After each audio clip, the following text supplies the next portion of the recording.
अच्छा, जब उसके बाद जो है नेक्स्ट स्टार्ट होता है हमारा टॉपिक कुछ जैसे कॉस्टिक इंजेक्शंस।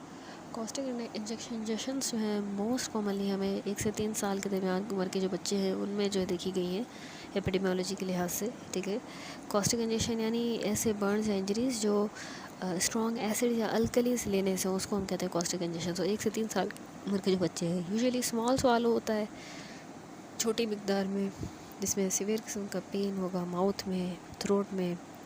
अब इसमें जो कॉमन एक्सपोजर है उसमें हाउस होल्ड ब्लीच आ जाती है। देखिए, कभी ब्लीच बच्चे ने खा लिया, डिश वॉशर एजेंट ले लिया, लॉन्ड्री डिटर्जेंट्स, स्विमिंग पूल के प्रोडक्ट्स, टॉयलेट बाउल या ओवन क्लीनर्स। ठीक है, तो उसमें पैथोफिजियोलॉजी यूँ है कि ये कॉस्टिक्स जो हैं इसमें एसिड्स भी आ जाते हैं, अल्कलीज भी आ जाते हैं। एसिड्स क्या करते हैं कि प्रोटीन को कोगुलेट करते हैं, टिश्यू नेक्रोसिस करवाते हैं, जबकि अल्कलीज याद रखिएगा यानी एसिड का ये है कि वो फिर भी एक बैरियर बना देगा, कोगुलेटिव नेक्रोसिस करवाएगा।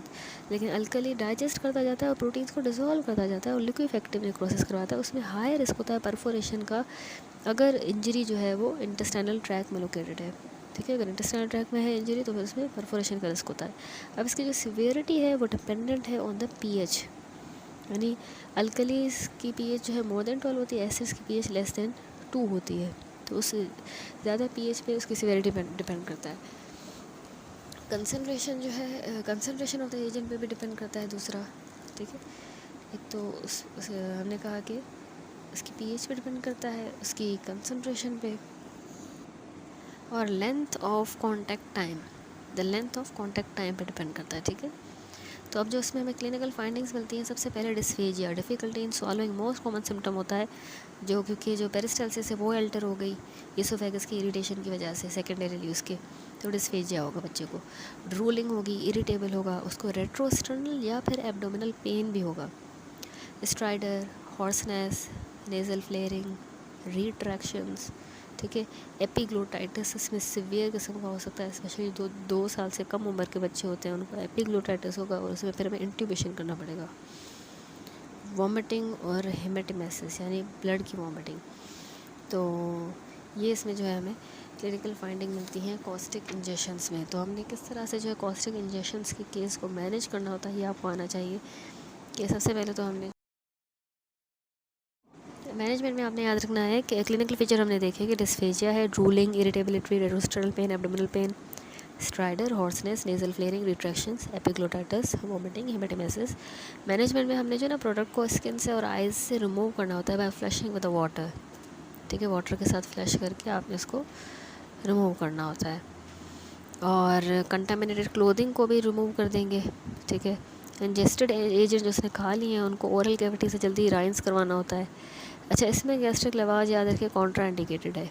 और एंडोस्कोपी हम यूजुअली परफॉर्म करते हैं इन एनी सस्पेक्टेड इंजेक्शन, किसी भी सस्पेक्टेड इंजेक्शन में हम एंडोस्कोपी करते हैं। इसका में कॉर्टिकोस्टेरॉइड्स कंट्रोवर्शियल है to prevent the strictures, may be beneficial in the first या सेकंड डिग्री बर्न अगर है फर्स्ट डिग्री का सेकंड डिग्री, तो उसमें फिर भी थोड़ा बहुत फ़ायदा मिल सकता है स्टीरॉइड से, लेकिन अभी भी उनका यूज़ कंट्रोवर्शियल है। डोज हम उतना ही देंगे, प्रेडनिसोलन जितना 1 to 2 मिलीग्राम पर KG per day, maximum 60 milligram per day देना होता है 3 से 4 हफ्तों तक। आईवी के ज़रिए देंगे जब तक कि पेशेंट जो है अब मेडिकेशन ओरली नहीं ले लेता, तब तक हम आईवी में स्टीरॉयड देंगे। प्रोफाइलेक्टिक एंटीबायोटिक्स का यूज़ जनरली किया जाता है विद द स्टीरॉयड। ठीक है, तो यही इसमें मैनेजमेंट है कि प्रोडक्ट को स्किन आइज से जो है फ्लश करेंगे, वॉश करेंगे वाटर के साथ, कंटेमिनेटेड क्लोथ रिमूव करेंगे, ओरल कैविटी को राइंस करेंगे, गैस्ट्रिक लवाज नहीं करना, एंडोस्कोपी करेंगे, कॉर्टिकोस्टेरॉइड्स का यूज़ कंट्रोवर्शियल है, प्रोफाइलेक्टिक एंटीबायोटिक। अब कॉम्प्लिकेशंस पे आ जाए कि इसमें मसला क्या हो सकता है कि सबसे पहला तो एयरवे ऑब्स्ट्रक्शन। ठीक है, मेन जो है ये कॉस्टिक इंजेक्शंस में बच्चे का एयरवे ऑब्स्ट्रक्ट हो जाएगा, उसको रेस्पिरेटरी डिस्ट्रेस सिंड्रोम होगा, शॉक में जा सकता है वो बच्चा। ठीक है, इसी तरह बच्चा जो है वो न्यूट्रिशनल फेलियर की तरफ चला जाएगा।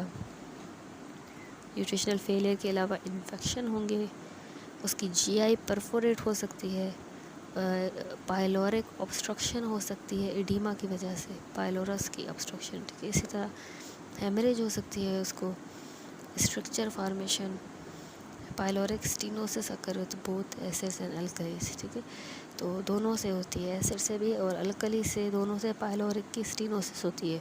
और दूसरा हमने देखा कि एडिमा की वजह से पाइलोरस की ऑब्स्ट्रक्शन होना, strictures, haemorrhage, GI perforation, infection, nutritional failure, shock, airway obstruction and respiratory distress syndrome.